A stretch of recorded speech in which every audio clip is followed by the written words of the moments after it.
Hi guys, I'm Maddie and I'm a junior here at Syracuse University. I'm a double major. I study information security at the iSchool, and then in Newhouse I study film. This video is 5 ways to succeed in college level courses. One of the hardest parts from transitioning to high school into college is that the course level is drastically harder, definitely more challenging, and that's not to be discouraging because I think that anyone can succeed in college. The classes are so interesting because you're actually studying what you want to study, which is always a bonus. So yeah, without further ado, let's learn how to succeed in college classes.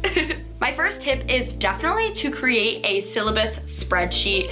In college, your professors just give you, at the very first day of class, they give you multiple pages worth of assignments and homeworks and readings and everything, and if you don't find a way to organize them, it can be really challenging. So I recommend you make in Google Sheets because it's free for everyone. You input all of your assignments. You start with like saying what class it is, the actual assignment, and then the due date, and then if you're really fancy, I like to add a days until the due date. And then once you input all of your class assignments for every single class, you just sort alphabetically by the due date, which is going to make it so it's like in order. And then I like to add like lines and spaces between each week so I know how many assignments I have in a week. I definitely recommend. It is probably my #1 tip and the thing that keeps me most sane in college. My second piece of advice is to attend office hours. Your professors want to get to know you. They want to help you. They want to benefit you.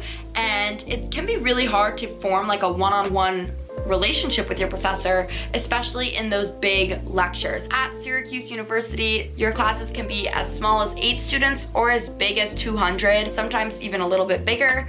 And when it's a big class like that, your professor has no idea who you are. They couldn't put a face to your name. So to build that relationship with them really shows an extra effort, and they are going to be more willing to help you succeed in that class, especially if you're struggling. I can't express enough how important office hours are. I think they might even be more important for the classes you're actually interested in. So for example, I'm a film major, so a lot of my professors actually have real life practice, and I go to them for advice on how to apply for an internship. And you never know how this like one-on-one connection can really help you network in the future and build a big opportunity that could be a game changer. Definitely attend to office hours when you can. My third piece of advice is to find a good place to study. I personally cannot study in my bedroom. If I try, I just end up falling asleep in my bed.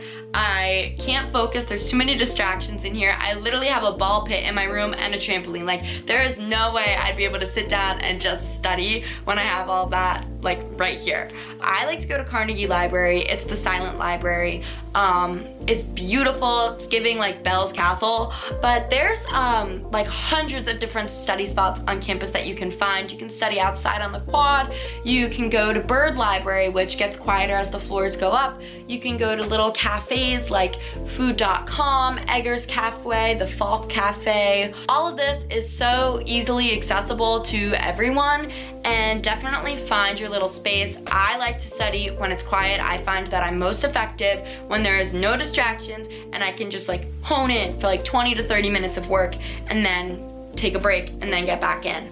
If you're majoring in the iSchool, for example, a lot of your classes are in the iSchool and you have no idea what the other buildings have to offer. One of my favorite buildings on campus is Tully, and they have a beautiful library that no one ever knows about or talks about, and it's one of my other favorite study spots, and it's more like centrally located on campus. So definitely explore the buildings, find what rooms work for you.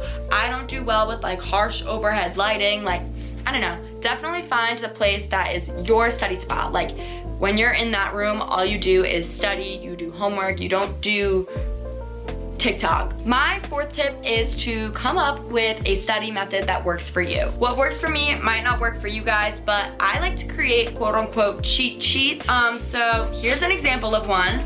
I basically took an 11-page study guide and turned it into 1 page of handwritten notes front and back. So the way a cheat sheet works is you have to read all of the material and write down the things that either are super important or the things that you just don't understand, because studying what you already know isn't helping you at all, and I hate to break it, we're all guilty of it, But yeah, putting all of this like crucial, critical information on one page of paper helps my brain not freak out and start to like spasm, because anyone can learn one page of information. It can be hard to learn 10, but if you can convert it into just one page of like to the point, the guts, the good stuff, I think it's a lot easier to study. It's a heck of a lot more manageable. I stand by the cheat sheet method. You don't get to bring a cheat sheet to class, but just to learn from that. It also helps if you're a visual learner. You can visualize where on the piece of paper it was. There's a million other techniques. You can use Quizlets, flashcards.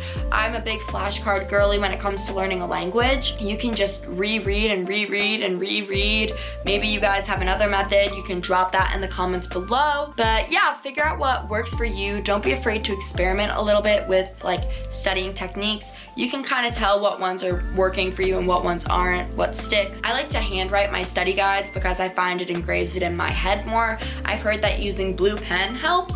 But yeah, so figure out your study method and what works for you. What works for you might not work for everyone, and you have to understand that maybe like a group study thing is your thing. For me, that is like, stay away from that because I cannot focus when I'm in the same room as another person. My last tip is to be an active participant in class.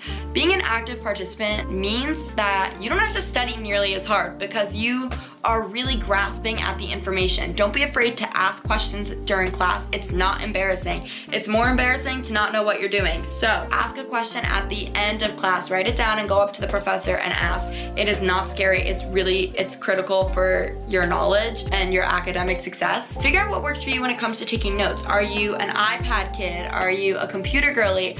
Are you a handwriting notes type of person? Some of your professors may ask you to stick to handwritten notes, which I understand is not ideal for everyone. You can always get an accommodation, but I really do think that handwriting things helps it like stick in your head more. Being an active participant means you're not scrolling on social media or online shopping during class. It means you're actively paying attention. When you're at school, you're paying to be here. It is like the most important thing is your academic success, and the classes, like I said before, are so interesting. So definitely try and be as engaged as possible. I hope those 5 tips were super helpful for you. Definitely leave whatever tips you guys have down below, any studying techniques. These work for me and I hope they work for you. Best of luck the rest of the semester. I know midterms and finals are slowly approaching. We got this. Stay strong and bleed orange. Bye guys.